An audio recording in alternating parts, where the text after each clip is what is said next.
Well, it's been a bit of a while since I've made a video. That's due in large part just to me playing other games. Deathloop came out a little while ago. Been playing a lot of other smaller indie titles. I've also been playing this other game that I'm not sure a lot of you would be familiar with on this channel. It's called Elden Ring. It's kind of a game for weebs, but if you're into that sort of thing, I can talk about it a little bit. So just to preface this, I know there's some of you out there who are wanting to avoid any and all Elden Ring spoilers or hear anything about the game and just want to go into that first playthrough totally blind, and I very much respect that. So I will not talk about the Elden Ring network test or anything about that until much later in this video, and I'll put up a little notification about when I do. So this video is kind of half like lore build video, like the ones I usually do, and half, analysis of spellcasting. What changes Fromsoft seems to be making in Elden Ring for spellcasting, but also kind of a more thorough examination of cast speed and its importance in spellcasting. So first off, what a surprise. I made another lore build, and who could have possibly foreseen this happening again? Basically a couple months ago I was watching some old G1370 videos, and one of the setups that they were running was an offhand halberd and a main-hand demon scar. And that was really intriguing to me because it's, a good setup just to begin with, offhand halberd and main-hand curved sword. But then factoring the ability to cast spells while you're fighting with a very competent setup, that added a little bit more depth to it to me, so I wanted to explore that a little bit. And I really, really liked it. It's kind of been a total revelation for me, spellcasting-wise. And a big part of why this build works so well for me is I went through my old video about the spellcasting problems in Dark Souls 3, and I tried to come up with a workaround for every single issue I had with spellcasting in this game for this build specifically. Basically took everything I didn't like and came up with a solution. I didn't like having to sacrifice health and weapons to do decent damage with my spells, so I decided just to not worry about doing all of my damage with spells, and instead just get most of my damage from that offhand halberd. I also didn't like having to rely on a million different rings for spells just to be competent. So I don't have the Sage Ring on this character at all, and I'd say that 85% of the time I cast any spell, I'm casting it with whatever cast speed you get at 18 dexterity. And despite that, I feel like I'm still using these spells very effectively. This build would not be the same without them. And lastly, I didn't really like having to constantly stop and drink Blue Estus to continue to be aggressive. And I solved that in a very simple way. I just gave myself enough attunement to rarely have to actually care about my FP bar. For me, that number is 24 attunement, by the way. It's enough that I rarely find myself low on FP in crucial situations, whereas on other builds where I had only 18, felt like that happened a lot. Also at 24 attunement, you get 4 attunement slots, which is nice. It's enough spells that you feel like you have a whole arsenal full of them, but not too many that you're constantly tabbing through every single spell in your little spell book. So yeah, the stats here aren't anything too crazy. 24 attunement like I just talked about. 18 endurance, which is close to my bare minimum amount of endurance that I'm comfortable with having. The nice thing about pyromancers is in order to wield their best greatsword, you only need 14 strength. For the Onyx Blade, so that's very nice. 18 dex is a bit of a must on this build just due to the Demon Scar and all the weapons that have an 18 dex requirement. And then of course 30-30 in Faith and Intelligence for your damage. Now for you fellow lore nerds out there, this character is named Zai the Profane.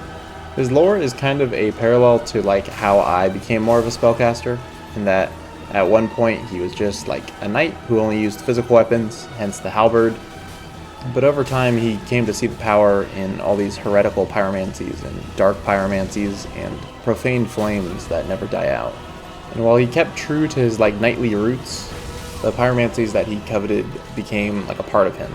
So now he carries a knightly weapon in his offhand and literal flames in his right hand. So one of the main tenets for this build, for me at least, is to just not try to get all of your damage from your spells. I don't need to be blasting anyone with CVV or trying to land Sacred Flame at least once in Invasion. It's just something that's not feasible for me, and it's not feasible for my playstyle. This whole build kind of revolves around the offhand Dark Halberd, which does quite a bit of damage. The L2s of the offhand halberd true combo into R1s of the Demon Scar, and vice versa. The R1s also combo into L2s.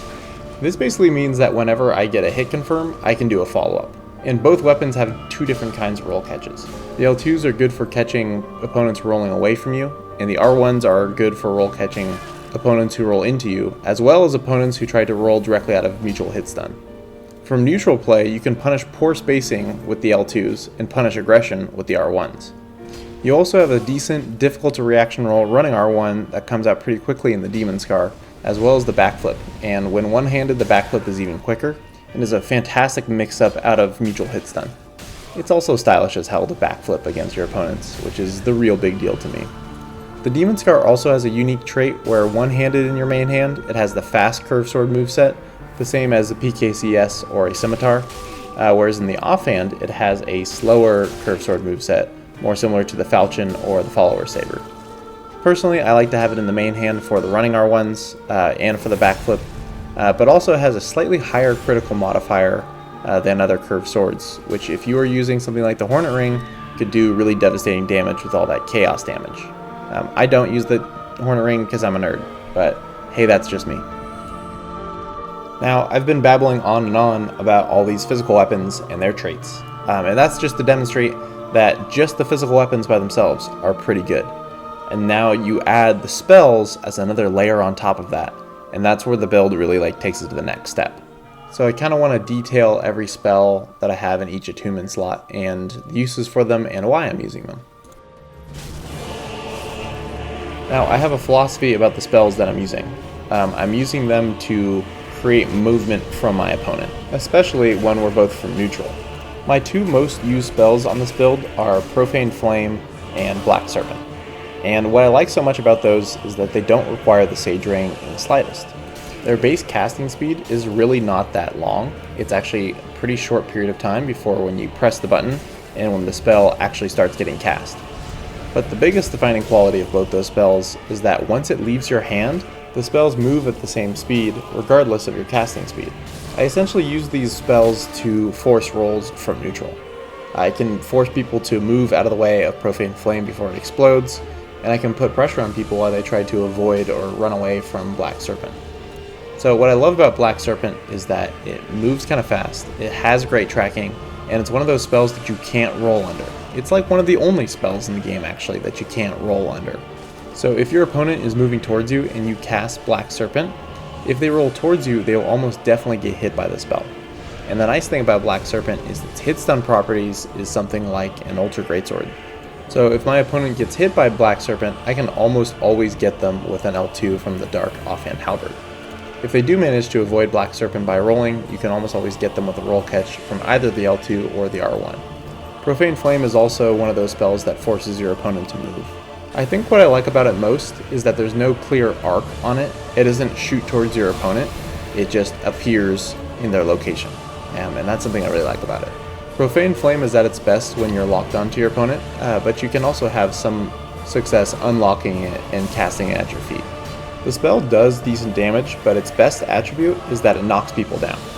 And as I've mentioned before in the Windswept Rhea video, knockdown has a property where the person who has been knocked down becomes vulnerable at the end of the get back up animation. So if they don't roll out of that last bit of the animation, you can basically get 2 free hits from any weapon that you want in. And with this build especially, you can get those 2 hits, and then you can get a roll catch, and then you can cast a spell. It's like, once the pressure's on with this build, it's pretty difficult to get away from it, and it just outputs quite a lot of damage at a whole variety of ranges. Profane Flame can also be used as a heal punish if timed early enough. At this point in the game, a lot of you have pretty good predictions on when players are about to heal based on their movement while backing up, so if you think someone is getting in position to heal, just lock on and cast it. Here I even do this to someone who's a very skilled and seasoned player like I am Amish, who is invading on the stream. If I'm able to prediction heal punish someone of Amish's caliber with Profane Flame at base cast speed, I'd say it's semi-viable. If your opponent is Estus canceling, well, good luck trying to do that, but if not, hey, this is something to keep in mind. Another spell I use on this build is Black Flame, because if you're a Pyromancer, why wouldn't you use Black Flame?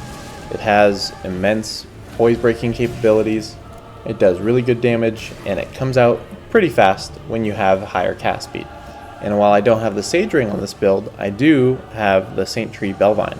When the Bellvine is held by the player, it raises their soft dexterity, which is basically what governs cast speed, to around 60, which is the max. And this also works in your offhand, in case you didn't know this. So I just soft swap to that in my offhand, and I two-hand my curved sword. And it's kind of like going to my fast mode. With the halberd, I have to space things out a little bit more because the weapon is slower. But with a two-handed curved sword and max cast speed, I can swing my sword and cast all of my spells all at a very, very high speed. And I've kind of replaced the high damage, heavy hit stun properties of the offhand halberd with Black Flame. I mainly use this against people who like to turtle, just because Black Flame cracks open shields very well and I can take the riposte quite easily with the Demon Scar. Now for my fourth and final spell in this build, I sort of agonized over it for a little while. And tried different things and couldn't quite find the right fit until I found Seething Chaos. I tried to make Floating Chaos work, and while I like the idea of the spell quite a lot, it just outputs so little damage, and for a harassment type spell, it takes way too long to cast. Seething Chaos is basically the ultimate area denial spell. Now you could argue that Great Chaos Fire Orb is a better area denial spell because it does a lot of damage, and if it hits, and creates a small pool of lava, but the lava only lasts a very short amount of time. When you cast Seething Chaos, everyone just backs the fuck up immediately, because nobody wants to be around when this bomb goes off. Just so you know, Seething Chaos is the most damage of any pyromancy out there, yes, even more than Chaos Bed Vestiges.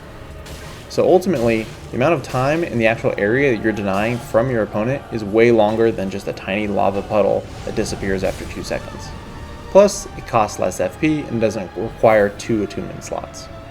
Now I've just spent the last minute or so talking about area denial, but what's the actual use? So I like to do a couple things with it. I like to cast it at my feet and then just stand in it. I basically get around 4 to 5 seconds to just sit there and heal or drink my blue Estus. I no longer have to worry about making space to do either of these things because everyone is staying away from the ticking time bomb at my feet. Placement of Seething Chaos is also pretty important. It acts kind of like a sticky bomb, so you can throw it at a wall or a door frame, and when it goes off, it goes through that wall or door frame just because the hitbox on the explosion is massive. You can also use Seething Chaos to protect the toughest enemies in the level. When a party is grouped up and wailing away on your beloved Lothric Knights or Cathedral Knights or whatever, you can throw your Seething Chaos at its feet and everyone will back away, instead of blundering your comrades to death. And Seething Chaos is also really helpful if you're hosting. PvE isn't smart enough to dodge the massive explosion Seething Chaos sets off, so throw down a couple in a small area and just kind of stand around and wait for your enemies to get blown to bits. Here I'm fighting Amish and a Cathedral Knight, which is just way too much pressure for me to deal with. But using Seething Chaos, I'm able to dispatch the Cathedral Knights without Amish interfering. And then due to an untimely error from Amish, I'm able to turn the pressure back on him. And that's something I need to do as a player, is I need to apply the pressure. Because when the pressure is applied to me, I don't fare as well. Nice. Nice. Uh-oh.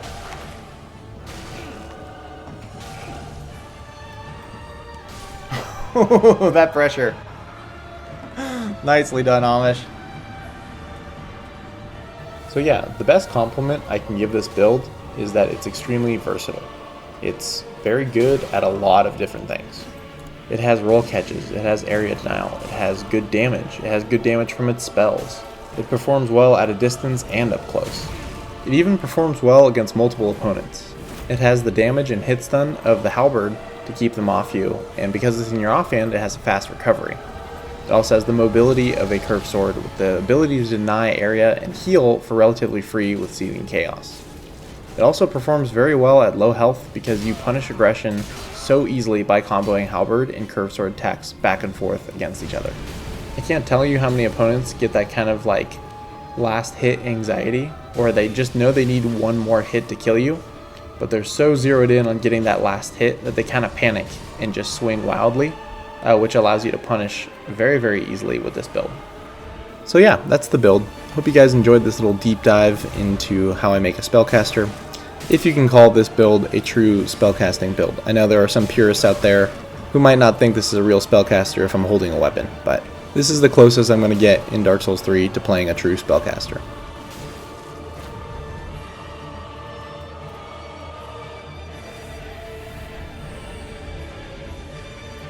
So now it is time to talk a little bit about the network test. So if you are trying to avoid any and all spoilers for Elden Ring, here is your stop.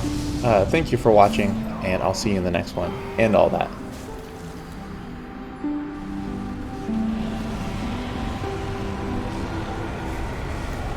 But for those of you who indulge yourself with footage from the network test and even got to play some of it, like I did, let's talk about spells a little bit. So thanks to Biggest Blunder, who is an absolute sweetie, I was able to play the network test on a base PS4 that I was able to borrow from my work. And let me just say right off the bat, like how filled with optimism I am about this game after playing the network test. It's not that I was pessimistic before, but I was just trying to keep my expectations in check, not to get too excited about something I ultimately didn't know that much about. But after playing the network test, I'm like full speed ahead on this hype train. Now I could gush about like all the PvE stuff I loved, like the lore stuff I was stumbling upon, all the different bosses and weapons and enemies, but I'm gonna focus my time here and talk a little bit about the spells and really just how happy I am with like just the initial changes they've made to the spellcasting system. So because I was playing the network test on a base PS4 that I didn't even own myself, I was not able to record any of the footage. However, I was able to employ the services of everyone's favorite resident mage, Pure Platinum Prin, who kindly lent me quite a bit of footage so that I could show off a little bit of the various spells and the things I wanted to point out about them. He even got some footage of both of us co-oping together, and by co-oping I mean ganking. It's ganking, let's call it what it is. But it was a lot of fun. I really liked this PvP system. Alright, let's start off with the negatives of the new casting system. There aren't a whole lot, but it would be good just to highlight them right off the bat. So for one, the Ashen Estus system is back. Not a huge fan of it for obvious reasons, such as the fact that you have to sacrifice health for the ability to do damage. I don't love that, but I'll live with it. The second is that once again, cast speed is tied to dexterity. And when I first heard that, I was initially pretty upset. It's like, oh my gosh, why are they doing this again? But then I saw the spells being cast, and I was not bothered by their cast speed at all. Every spell's base cast speed seems pretty low. And I think the reason for this is that you're able to charge a whole bunch of spells and then release a slightly more powerful version of them for the same FP cost. You just hold it for longer. But if they were to make the base cast speed too long, then it would make holding it take forever, and the whole system would feel very sluggish instead of fluid and powerful like it does right now. So a low base cast speed is a great start for the spellcasting system. What else does it have? Well, one of my criticisms of Dark Souls 3 was that most of the spells in the game, not all of them, but most of them, were just pew-pews. It's just like a spell that launches from your catalyst and flies in a straight line with a little bit of tracking.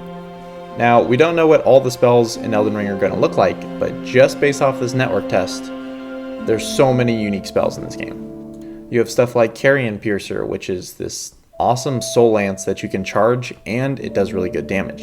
You have Glintstone Arc, which reminds me a lot of Dark Souls 2's Dark Greatsword, except you can cast it a couple times, and it has some pretty good range on it.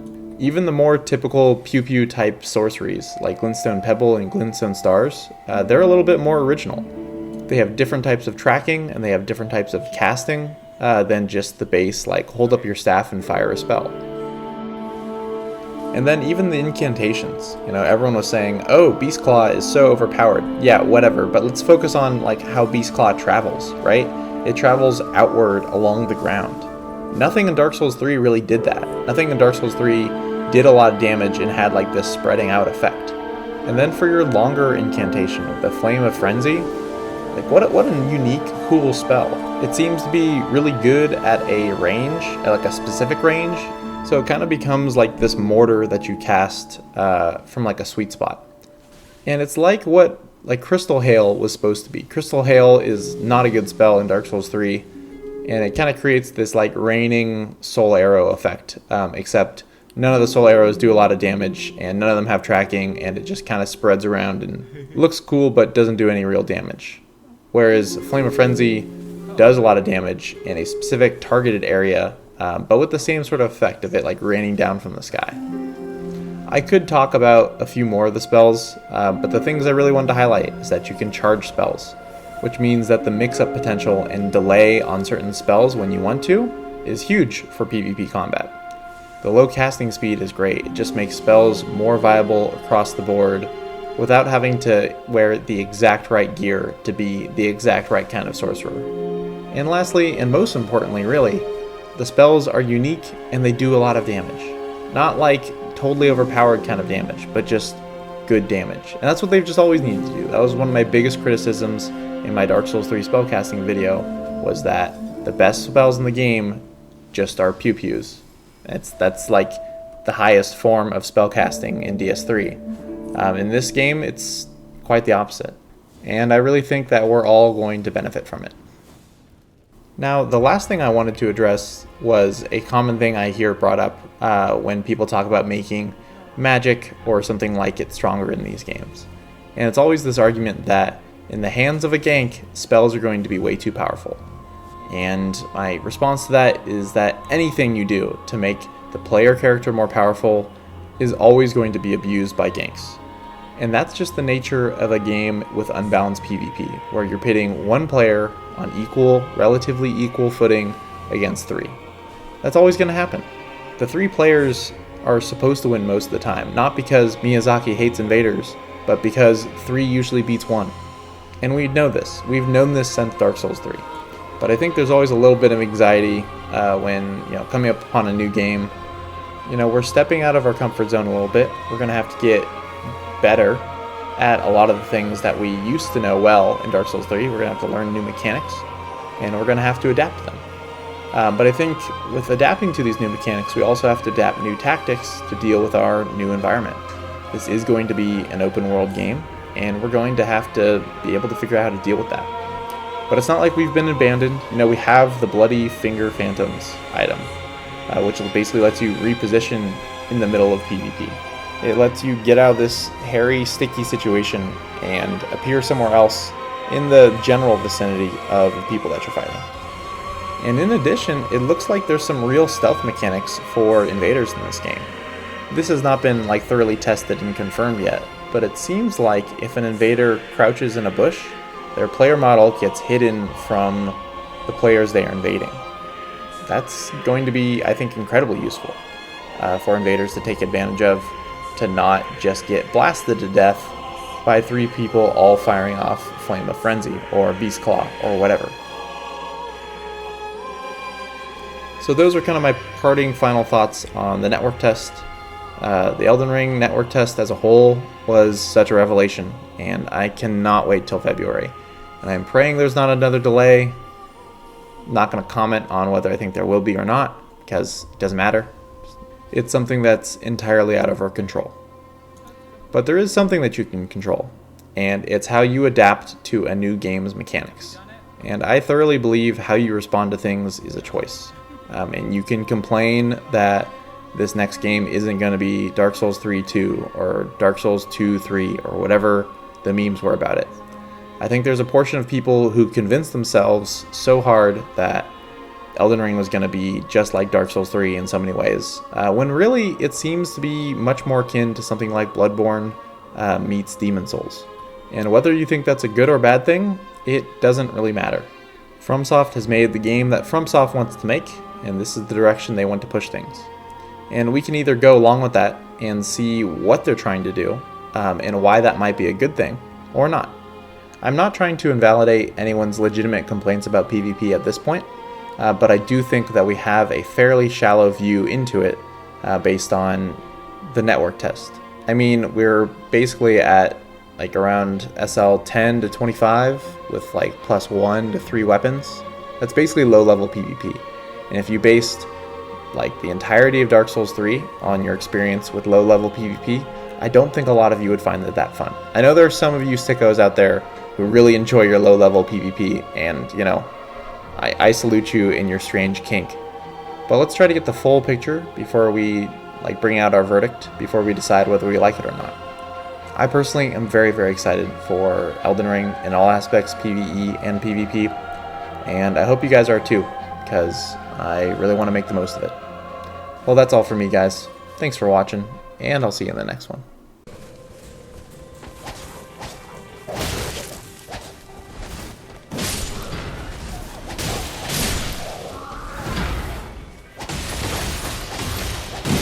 Well, and thus it is done.